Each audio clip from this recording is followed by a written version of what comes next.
देख रहे हैं सक्षम भारत टीवी। उस व्यक्ति के खिलाफ कोई कार्रवाई नहीं की, जबकि कार्रवाई उसके खिलाफ मुकदमा दर्ज के की जानी चाहिए थी, और इस पूरे आंदोलन को कुचलने का प्रयास किया।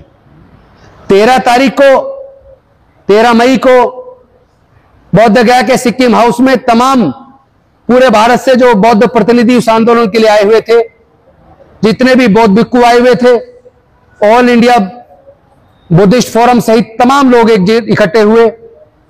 आकाश लामा भी थे, बनते प्रज्ञाशील जी भी थे, बनते विनाचार्य जी भी थे, और तमाम बौद्ध भिक्षु वहां उपस्थित थे। वहां पे मीटिंग हुई और मीटिंग में यह तय हुआ आपस में समन्वय बनाया जाएगा, बिहार की सरकार के हथकंडे को, षड्यंत्र को सफल नहीं होने देंगे। वहीं पे यह भी तय हुआ कि जो 12 मई को बौद्ध मंदिर में आके राज्यपाल महोदय ने, डीएम ने, कमिश्नर ने मिलकर जो बौद्धों की आस्था का अपमान किया है, उसके खिलाफ 5 जून को दिल्ली के जंतर मंतर पे विशाल प्रदर्शन किया जाएगा। उसी के तहत परसों वो विशाल प्रदर्शन किया गया, और उसी 13 मई को सिक्किम हाउस में यह भी तय हुआ सबके बीच में सर्वसम्मति से कि दिल्ली के अंदर 5 के प्रदर्शन के बाद 6 और 7 को और 8 को 3 दिन पूरे भारत के बौद्ध प्रतिनिधियों का सम्मेलन किया जाएगा, और वहां जितने भी देश में बौद्ध संगठन चल रहे हैं, अंबेडकरवादी संगठन चल रहे हैं, वंचित वर्ग के, पिछड़ों के जो संगठन चल रहे हैं, बहुजन समाज के, उनमें एक समन्वय स्थापित करने का भी एक प्रयास किया जाएगा। लेकिन बाद में आकाश लामा जी की तरफ से आया कि 3 दिन में ज्यादा खर्च होगा, छोटा कर लो, 2 दिन कर लो। तो उनकी बात को मानते हुए उसको 2 दिन का प्रतिनिधि सम्मेलन किया गया, जो अंबेडकर भवन में कल से चल रहा है, और आज अनेकों निर्णय लेकर उसको समापन किया गया, सबके लिए मंगल कामना के साथ। और उस सभा में अनफॉर्चुनेटली आकाश लामा नहीं आए, हमें नहीं जानकारी है वो किस चीज में व्यस्त है, लेकिन पूरे देश के 500 के आसपास प्रतिनिधि उस सभा में आए।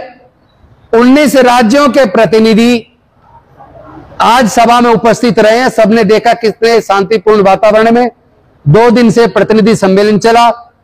8 विषयों पे चर्चा हुई।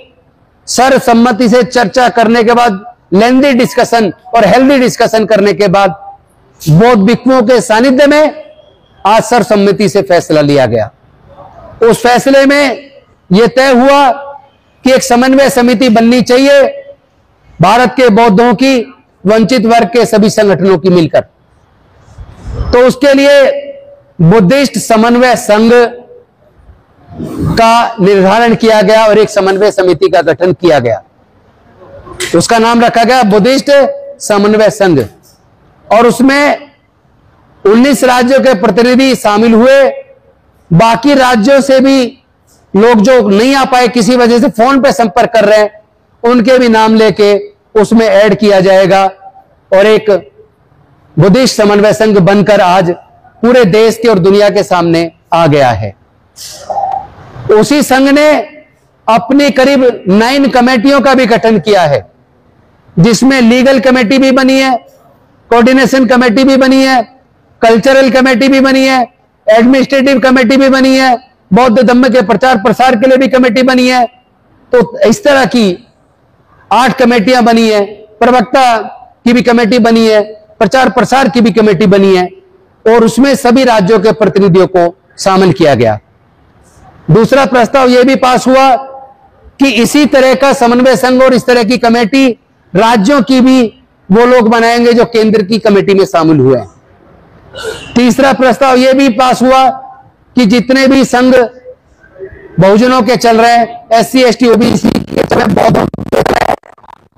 और ईसाई और मुस्लिम और सिख, उनको मानने वाले लोग जो चले, चूंकि उनके धर्मों पे भी, उनके धार्मिक पर भी हमला किया जा रहा है, उनके साथ भी एक कोऑर्डिनेशन बनाया जाए, ताकि किसी भी अल्पसंख्यक वर्ग के ऊपर कोई हमला होता है या उसके धार्मिक स्थल पे कब्जाने की कोशिश की जाती है, तो तमाम अल्पसंख्यक जो धर्म को मानने वाले लोग हैं, चाहे वो बौद्ध हो, सिख हो, ईसाई हो, मुस्लिम हो, उन सब के बीच में समन्वय बनाते हुए भारत में शांति स्थापित हो, कहीं भी धर्म के नाम पे, जाति के नाम पे दंगे ना हो, एक कम्युनल हार्मनी बने, उसके लिए भी समन्वय आपस में ये समिति बनाने का काम करेगी। ये प्रस्ताव भी पास हुआ। पहले मैं सारे प्रस्ताव बता दूं। इसी में यह प्रस्ताव भी पास हुआ कि जितने बौद्ध विहार, अंबेडकर भवन या इस तरह के हमारे जो स्थान हैं, उनकी जो अलग अलग मैनेजमेंट कमेटी है, उनमें भी गुरु रविदास कमेटी भी है, उनकी कमेटियों में भी आपस में समन्वय बने, ताकि कोई भी मसला आए समाज का, इस संघ के द्वारा तुरंत सारी मैनेजमेंट कमेटियों से संपर्क करके, तालमेल करके एक रणनीति बनाकर हम ऐसी किसी भी दुस्साहस का मुंह तोड़ जवाब सामूहिक रूप से मिलकर दे पाए और आपस में कोऑर्डिनेशन से हम लोग फैसले ले पाए। इसी में एक फैसला यह भी हुआ, चाहे वो आरक्षण से संबंधित मसला आए, चाहे किसी दलित उत्पीड़न का, क्रिश्चियन उत्पीड़न का, या हमारे बाकी मुद्दे पर जो उत्पीड़न की घटनाएं होती है, उस पर टुकड़ों में संगठन लड़ाई ना लड़े, हम सारे संगठन तुरंत आपस में समन्वय बनाकर और एक विस्तृत रणनीति के साथ सरकार के खिलाफ, अपने शोषण के विरुद्ध न्यायोचित मांगों के लिए एक राय होके अपना आंदोलन चलाएंगे। यह भी फैसला इस 2 दिवसीय समिति के अंदर, सम्मेलन के अंदर तय किया। और इसी के अंदर यह भी तय हुआ कि बौद्ध धम्म का प्रचार प्रसार, बौद्ध विरासत को संरक्षण करना, ये तमाम मुद्दों के लिए भी हमारी जो कोऑर्डिनेशन टीम है, समन्वय समिति है, वो उसके लिए भी काम करेगी। तो इस तरह के तमाम मुद्दों का फैसला आज हुआ है।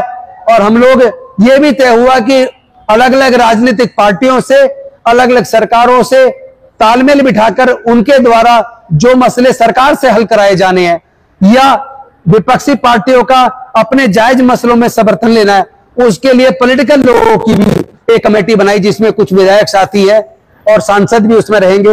वो मिलके, चाहे वो किसी भी पार्टी के हों, लेकिन सामाजिक मसले पर वो अपनी पार्टी में रहते हुए भी एकजुट होकर समाज की बात को सत्ता के साथ मिलकर, सरकारों के साथ मिलकर, अपने अपनी पार्टियों के माध्यम से भी उसको भी आगे बढ़ाने का काम करेंगे, ताकि उनकी अपनी राजनीति अपनी जगह है, लेकिन समाज के मुद्दों पर मिलकर अपनी लड़ाई लड़ पाए। और साथ ही यह भी तय हुआ, कोई भी मसला आता है तो हम संसद के अंदर भी, विधानसभाओं के अंदर भी अपने सांसदों, विधायकों के माध्यम से अपनी आवाज को मजबूती के साथ बुलंद करेंगे।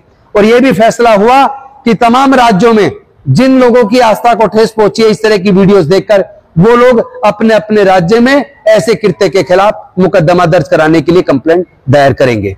तो ये सारे मसले आज की मीटिंग में बड़े सौहार्दपूर्ण वातावरण में आज फाइनल किए गए, पास किए गए, पूर्ण बहुमत से किए गए और बहुत अच्छे वातावरण में आज हमने ये सारे मसले तय किए। इसके लिए मैं समस्त आए हुए साथियों का और बौद्ध भिक्षुओं का मैं सम्मान करता हूं, स्वागत करता हूं कि आपने बहुत अच्छे वातावरण में ये सारे फैसले करवाए हैं। आगे की प्रेस कॉन्फ्रेंस को संबोधित करने के लिए हमारे जो प्रवक्ता निर्धारित किए गए हैं, आदरणीय बुद्ध अलंकार जी, बीपी निगम साहब, आप लोग आगे की बात रखें। उससे पहले अगर कोई सवाल पूछना आप चाहते हैं तो आप पूछ सकते हैं। प्रदर्शन करने की बात कही गई थी, अलग अलग हाँ, उसमें 4 प्रोग्राम भी तय हुए कि अभी जो बिहार का सत्र होगा, बिहार के सत्र शुरू होने के टाइम पे एक डेट डिसाइड करके पटना के अंदर बहुत बड़ा विशाल प्रदर्शन किया जाएगा। ये तो पटना का हुआ। इसके साथ साथ जुलाई के महीने में ही महाराष्ट्र के साथ ही तय करेंगे, एक बड़ा आयोजन 1 दिन का नागपुर के अंदर तय किया जाएगा।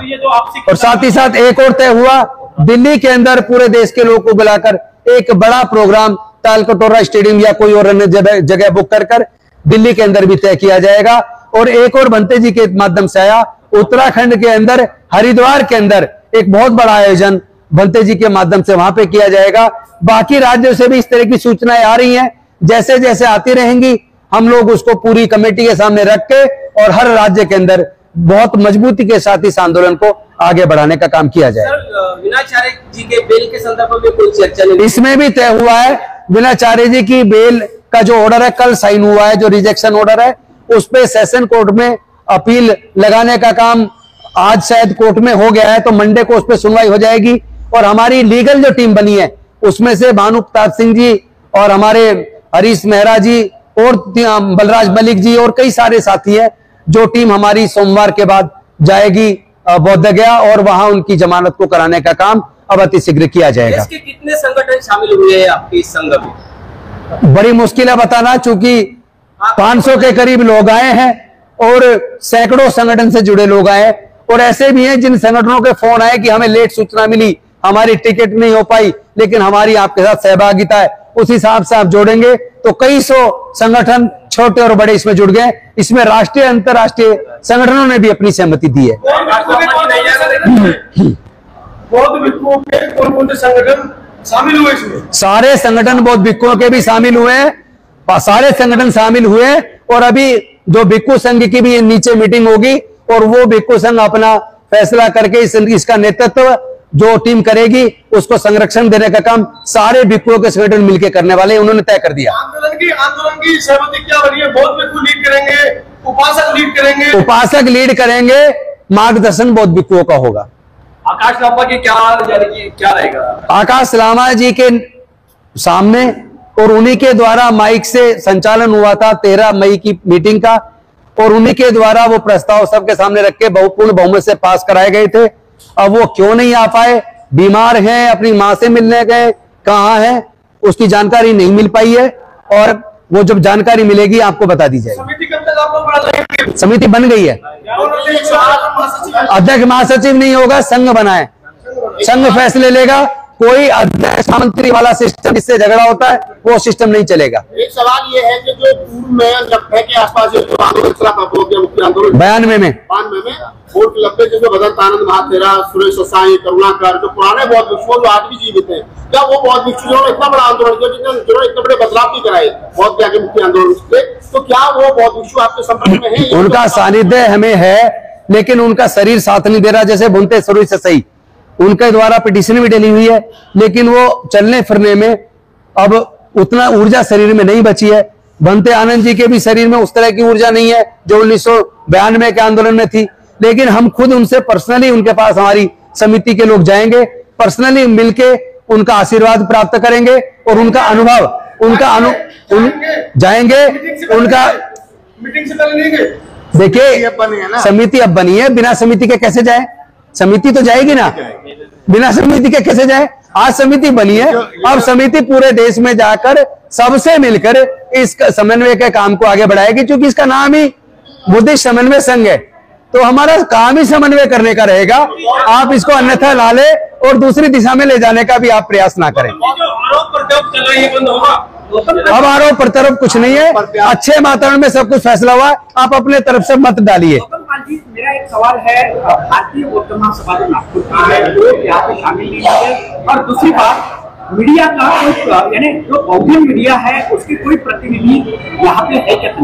देखिए, हमने जो 2 नाम आ गए थे, अभी जो हमारे लोग मीडिया, बहुजन मीडिया चलाते हैं, उनसे सबसे व्यक्तिगत बात करके उनमें से नाम लेके जो हमारी मीडिया की टीम बनने वाली है उसमें उनको इनकॉर्पोरेट किया जाएगा, फिर उसकी घोषणा सार्वजनिक की जाएगी।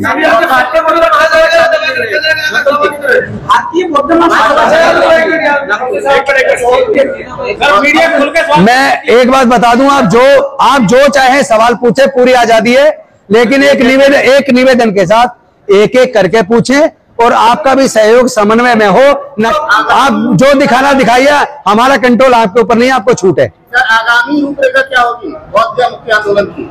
आगामी रूपरेखा जो समन्वय समिति बनी है, आगामी रूपरेखा में ऑलरेडी 4 प्रोग्राम हमने डिक्लेयर कर दिए हैं।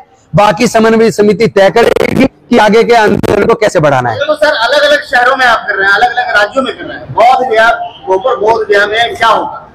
क्या वहां उसको मैं वही बता रहा हूं, आंदोलन बिल्कुल भी सस्पेंड नहीं हुआ है, आंदोलन लगातार चल रहा है। आंदोलन को बड़े आयाम दिए जा रहे हैं, आंदोलन की एक विस्तृत रूपरेखा बनाई जा रही है, और आंदोलन को अब बोध गया के साथ साथ अब पटना में भी और बाकी राज्यों के राजधानियों तक लेके जाया जा रहा है, और दिल्ली केंद्र के माध्यम से पूरे देश को यह संदेश बहुत तेज गति से पहुंचने वाला है। तो क्या आकाश लांबा जी संघ में रहेंगे?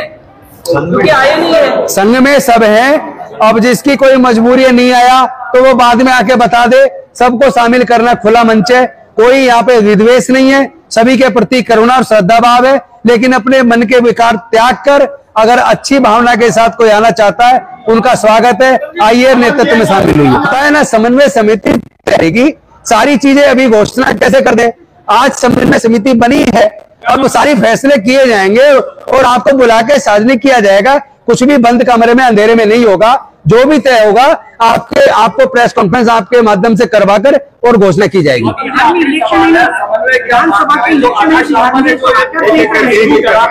आप एक टारगेट एक व्यक्ति का छोड़िए, इतना बड़ा समन्वय संघ बना है, एक व्यक्ति लीडर नहीं है। राजेंद्र गौतम महत्वपूर्ण नहीं है, समझ लीजिए।